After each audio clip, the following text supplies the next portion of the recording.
অন্তর্বর্তীকালীন সরকার কিন্তু তাদের মতামত জানিয়ে দিয়েছে যে এই সব ঘটনা অনভিপ্রেত। আমিও মনে করি যে আসলে এই ধরনের ঘটনা অনভিপ্রেত। আবার অন্য দিক থেকে চিন্তা করলে দেখা যায় যে ফ্যাসিস্ট শেখ হাসিনা সরকার যেভাবে মাত্র 18 থেকে 19 দিনে বাংলাদেশে একটি বড় ধরনের হত্যাযজ্ঞ সংগঠিত করেছে। আমি যদি বিশ্বের বিভিন্ন ইতিহাস পর্যালোচনা করে দেখি যে একটা রাষ্ট্রের মধ্যে জনগোষ্ঠীর উপর রাগান্বিত হয়ে একটি সরকার যে এভাবে হত্যাযজ্ঞ চালাবে এটা বিশ্বের কোনো দেশে নাই, কোনো ইতিহাসে নাই। সেজন্য রাগের একটা ক্ষোভের বহিঃপ্রকাশ জনতা দেখিয়েছে। এটা আসলে আমি সমাজবিজ্ঞানের ছাত্র হিসাবে বা একজন ক্ষুদে সমাজবিজ্ঞানী হিসাবে বলতে পারি যে হ্যাঁ, মানুষ ক্রোধান্বিত হলে বা মানুষের মনের ভিতর ক্ষোভ থাকলে সেটার বহিঃপ্রকাশ ঘটবে। কিন্তু এই ধরনের কর্মকাণ্ড করে যে বহিঃপ্রকাশ ঘটাতে হবে এটা আসলে অনভিপ্রেত।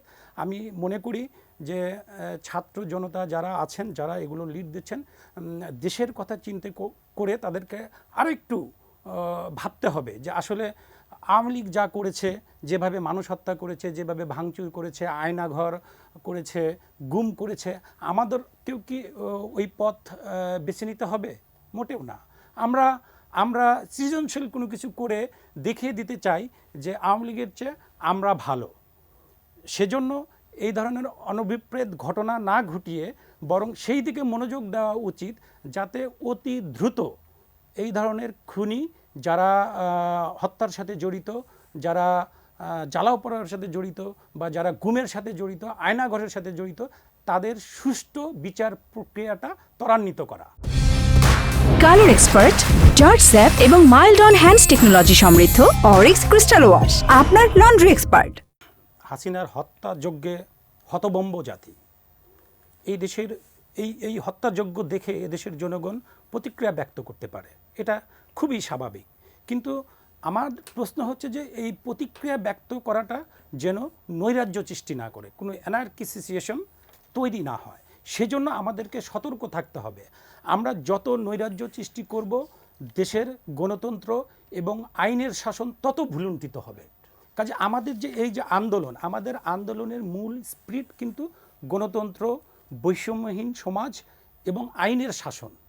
এই তিনটাই কিন্তু আমাদের মূল স্পিরিট এই আন্দোলনের। তা আমরা যদি নৈরাজ্য সৃষ্টি করি, আমরা যদি ভাঙচুর করি, জ্বালাও পোড়াও করি, তাহলে তো আমাদের এই মূল স্পিরিটটা ধ্বংস হয়ে যাবে।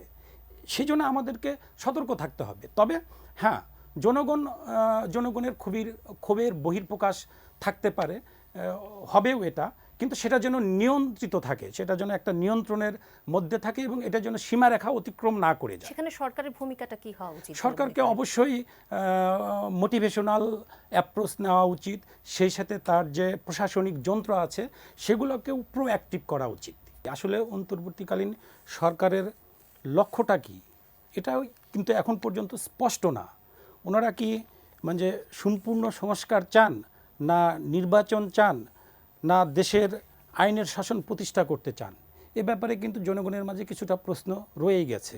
আমার মনে হয় যে অন্তর্বর্তী সরকারে যারা আছে তারা অনেক বিজ্ঞ এবং অনেক শিক্ষিত মানুষ, অনেক অভিজ্ঞ মানুষ।